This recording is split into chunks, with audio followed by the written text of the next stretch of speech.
কবিতাটার শিরোনাম সূর্য। সূর্যর পরাই জগৎ সৃষ্টি, সূর্যর ধ্বংসই জগৎ ধ্বংস। সূর্য তোমার অনন্ত রূপ, তুমি চির সুন্দর।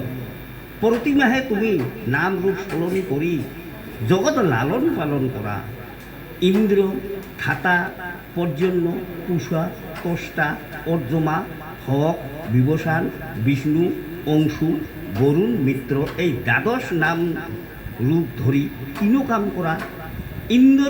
ইন্দ্ররূপে দেবগণর শাসক, ধাতারূপে প্রজা সৃষ্টি করা, পর্জন্য রূপে পানি বর্ষণ, কুশরূপে প্রজা বসন করা, ত্বষ্টা রূপে ঔষধিতে বা অর্যমা রূপে সকল দেহত বায়ুচালিত করা, ভগ রূপে দেহীগণর শরীরত, বিবসান রূপে দেহীগণর অন্নপাক করা, বিষ্ণু রূপে শত্রুনাশ, অংশ রূপে প্রজার আনন্দবর্ধন করা, বরুণ রূপে জলদান, মৃত্যুর রূপে জীবনৰ চকুত বাস কৰা, পুৱাতে উষা, উদয়ত সবিতা, মধ্যাহ্নত বামন, আবেলিত ধূৰ্যটি, ৰাতিত মিত্ৰৰ নাম ধৰি জগৎ পালন কৰা। নমস্কাৰ।